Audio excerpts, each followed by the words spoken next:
Mrs. James. How are you doing today? I'm okay. That's good. I just want to start out really quickly by getting a couple of the formalities out of the way. I know it's a little bit awkward coming in, always the first time, but I'll just introduce myself and then you can introduce yourself, and we'll just talk a little bit about you and your family and all that. So again, my name is Marisa, and I just want you to know in the beginning that what I do as a counselor is more important to me than just a paycheck.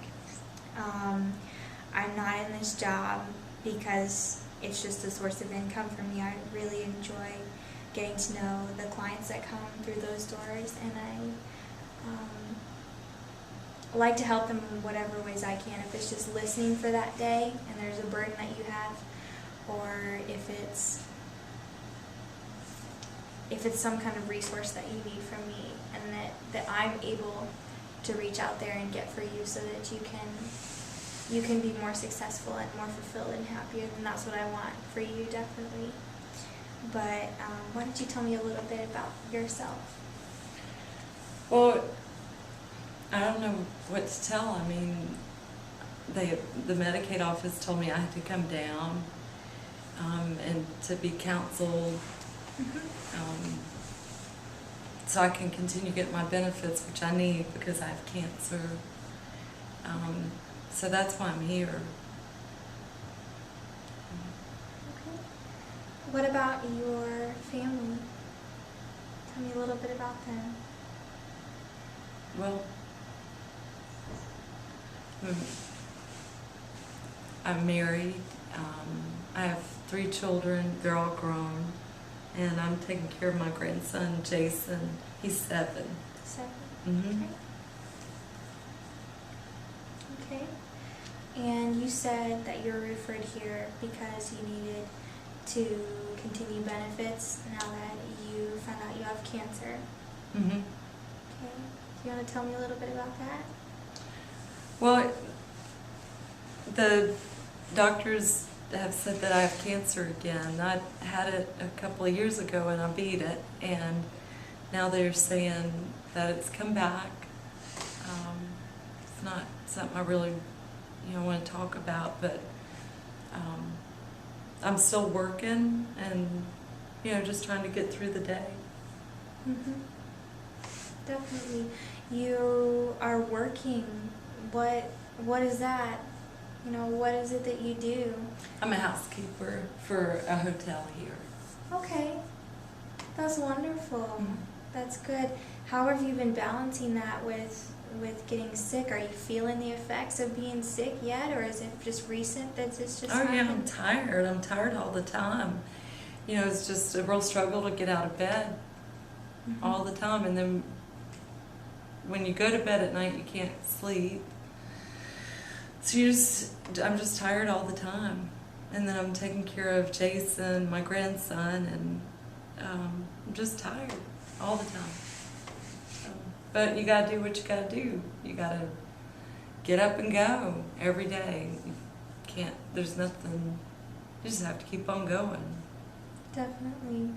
Well, that's really good though, because if you heard a little bit of surprise in my voice, I'm very impressed that you have cancer, you're taking care of your grandson, and you're still out there working, and you keep saying, gotta do what you gotta do, gotta get up every day, gotta keep going.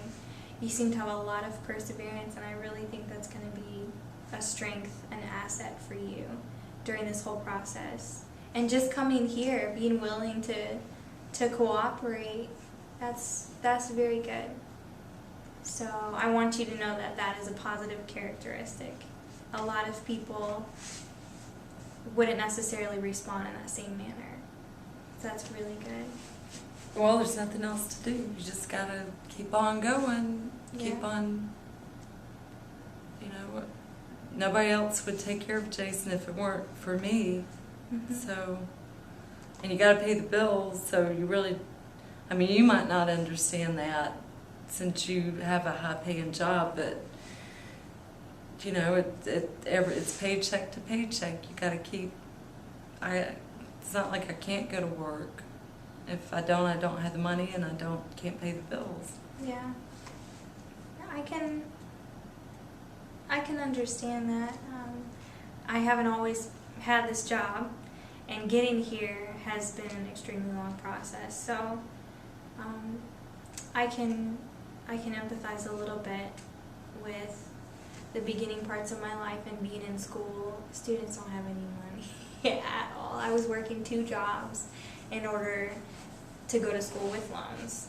So, I feel you a little bit on that, feeling like you have to. You just have to. Mm-hmm. You can't You don't have a quit. choice. Yeah.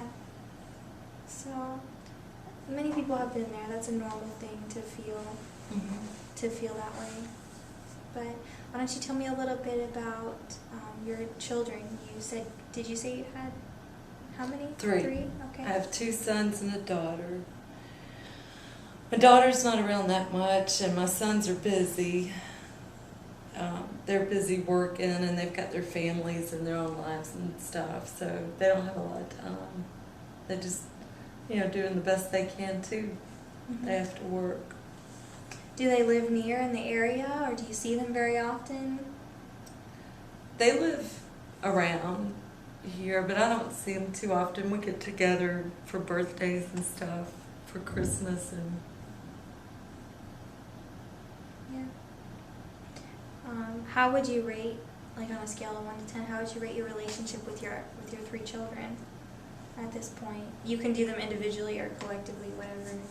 I don't know.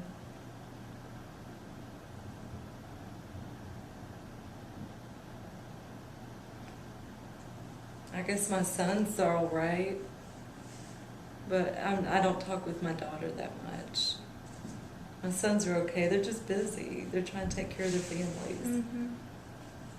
But my daughter, she drinks and she uses drugs and she don't hang out with the right crowd, and so she can't take care of Jason right now. Okay, so she's Jason's then biological mother. Okay. That makes sense. Okay. And what about your husband? What role does he play in all of this at this point? None. No, he doesn't.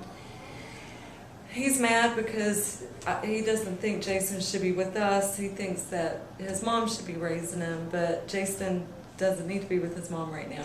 He needs to be with us. He needs to be in a good home.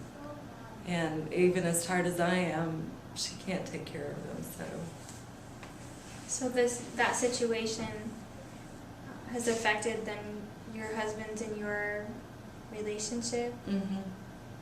Okay. Yeah, he's just mad. He just works, goes home and watches TV and goes to bed. Works, goes home, watches TV, goes to bed. That's all he's good for right now. So. Well, there's a lot of things that you've just expressed to me in the past few minutes that are definitely areas that we can work on, that we can try to find some solutions. And that's going to be one of our main goals throughout our sessions, is to look for solutions.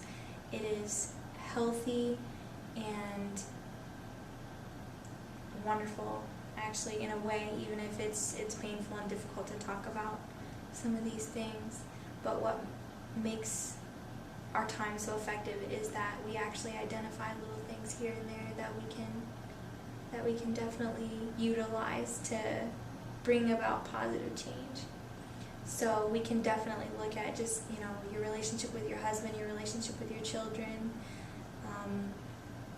I'm not doing counseling with your daughter, but definitely at least providing you with some resources that you could equip her with to get her on the right track. And you seem to mention your grandson a lot, so that can even be a strength, even though it's an extra thing to put on the table, that you care for him and you really want him to be successful.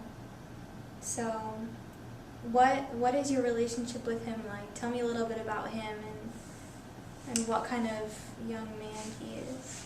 He's good little guy. He likes to play ball and he's good in school.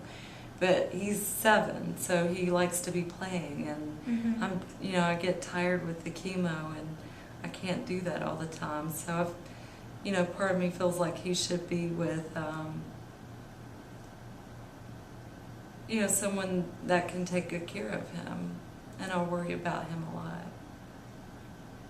Does he go, well, if he's 7, he's in school then. Does he have any programs at school, like best friends or anything that he's involved in sports? Yeah, he does all right. Yeah, he does okay. Okay. Well, that's good too, that he's healthy. He's healthy and he's involved. That's good. That's going to be a strength for him throughout this process. One question that I like to ask towards the beginning of my sessions with my clients is called the miracle question.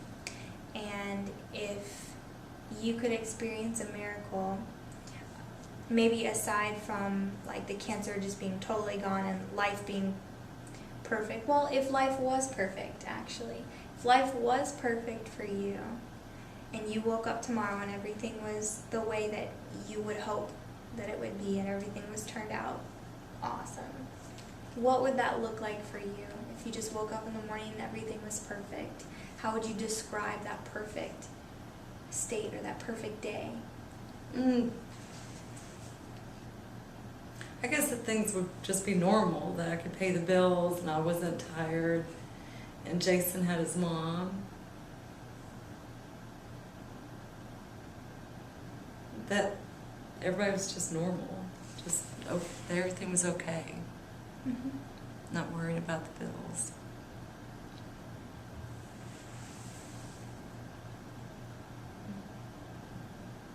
Can you tell me a little more? Is there any little details that would be different for you?